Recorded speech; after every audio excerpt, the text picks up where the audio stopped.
Hello, I'm Paul McPherson, a member of St John's Portobello Fabric Committee. Thank you for joining me for this Fabric Committee update about the required repairs to our church building. During this brief session, I'm going to give you an update on works required to ensure our church building remains in good condition, and most importantly, safe for attendees and passing members of the public. I will cover 7 areas listed, giving you a brief context and status update, then outlining the approach we have adopted and what the implementation will look like, including the timetable, and finally a look at the financial position. We are blessed to have such a beautiful building gifted to us by past generations of St John's parishioners. The church was built in 1906 and has been a Portobello landmark for over a century, not least for those travelling by train on the main East Coast line between Edinburgh and London.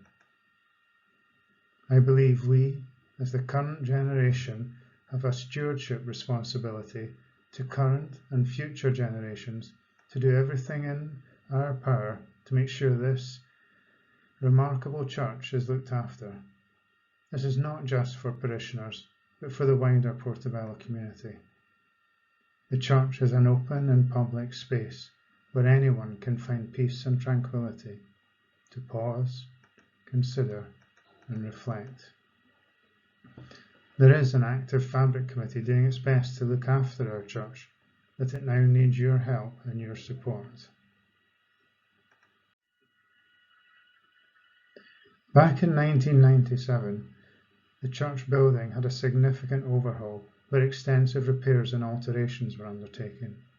Things like addition of the glass doors, as well as extensive roof and stonework repairs. Since then, repairs have been undertaken on an as-required basis, limited by the fact that large areas of the building are difficult to access without specialist equipment. In December 2019, the Archdiocese initiated a Fabric Health Check survey, and that this is taking place across all church buildings in the Archdiocese. This survey confirmed what the Fabric Committee had suspected, that areas of the church building required attention, in particular the tower.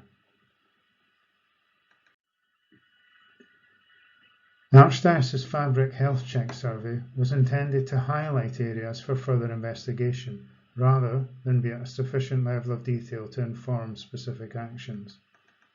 The Fabric Committee therefore decided to appoint Chartered Building Surveyors and Heritage Consultants, Adams Napier Partnership, to carry out a survey and prepare a condition report. Then, for them to oversee the tendering process and support the application for grants. I will cover this in more detail later, but in summary, we've received 3 responses, 2 companies no bid, and we're currently starting the process to obtain best and final offers. One of the items identified in the condition report is the poor state of the stonework and mortar on the tower. The yellow arrows point to examples of eroded stones, and the green arrows point to examples of missing mortar. So, to provide a bit more detail, the Fabric Committee felt it was important to accurately define the works required and to have a means by which we could verify both the scope and create a reference point against which the repairs could be assessed. We also decided to use professional subject matter experts to best effect, i.e. for the tender process and obtaining grants, and then to oversee the works. We would use a detailed condition report to support and control the works, and as part of this create a credible digital record of the building for future generations.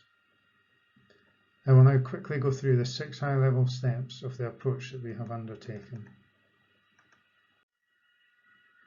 We used an innovative company from Scotland to carry out laser scanning down to 2.5mm resolution, linked to high-definition drone images to create a very detailed 3D model of the whole church building. A lower definition version of the 3D model is available on the internet for anyone who wants to have a look. The 3D model was used in conjunction with site surveys by our consultant to create a very detailed condition report. The condition report identified 67 separate areas that need addressed and categorised each of them. We luckily had no elements categorised as immediate. The incredible detail provided by the model and the categorisation of 25 elements as urgent highlighted to us just how close we were to potentially very serious outcomes. The very real prospect of falling masonry landing on passing members of the public or a parishioner entering the church was a key factor in deciding to proceed in the way we have. The 3D model was then used to create a very detailed scope of works as part of the tender documentation, giving us much tighter control of scope definition than otherwise would have been possible. To the extent that we have specified exactly which stones need to be replaced or investigated in more detail. The tender document was prepared and issued to 5 vetted and assessed contractors. That is, we knew before issuing to them that they were credible, could do the work, and were financially stable enough to ensure that the work should complete. There's a list of the companies available to anyone who wants to know who they were. In parallel, we have worked with the consultant to prepare professional documentation aligned to each grant awarding body's objectives, which should increase our chances of successful allocation of a grant. An expression of interest was submitted to Historic Environment Scotland and acknowledged by them as broadly meeting the outcomes and requirements of the Historic Environment Repair Grant, and we were approved and given approval to proceed to full application, which is due to be submitted in the next few weeks. We have received 3 bids and 2 no bids, all of which have been reviewed and qualified by our consultant.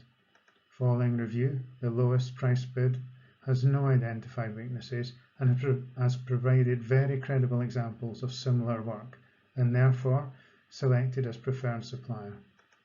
As part of the final selection and award process, the Fabric Committee have requested permission to get a verbal reference from one of the contractor's previous clients. We have therefore instructed Adams Napier Partnership to proceed to final negotiations with the preferred supplier, with a view to obtaining their best and final offer in the next 4 to 6 weeks. If the best and final offer is acceptable, we will look to appoint the preferred contractor as soon as possible. This will be in line with our original timetable, targeting work starting in April 21. The works will take approximately 4 to 5 months. There will be scaffolding, but access will be maintained as close to normal as possible, whatever normal happens to be at that point in time. Work will be carried out during normal working hours, and the contractor will work with us to accommodate special events. The bells will probably have to be switched off. In short, as you would expect, this is a costly undertaking, and due to various factors, COVID, etc., the final cost of $352,000 plus VAT, which is using the lowest bid and including the project management fees, etc., is more than we originally forecast. As a parish, we do not have that sort of money in the bank. Including our current account balance and the restoration fund, we are essentially £150,000 short. Based on the early rough order of magnitude cost estimate provided by Adams Napier Partnership, we have approached the Archdiocese and obtained a loan of £75,000. Now, with costs becoming more accurate and higher than originally estimated, we are about to ask for the value of that loan to be increased to £150,000 to cover the shortfall. We are continuing to pursue grants, but we have to assume a worst case, i.e. that no grants are awarded. With a current approved loan of £74,000 factored in, we are heading towards a shortfall of £75,000. which will hopefully be covered by increasing the loan from the Archdiocese. As with all loans, it has to be repaid, and it will have a significant impact on the parish finances for the next 12 to 15 years. There will be various communications over the coming weeks and months relating to this topic, but essentially your help will be required to help pay for this essential work.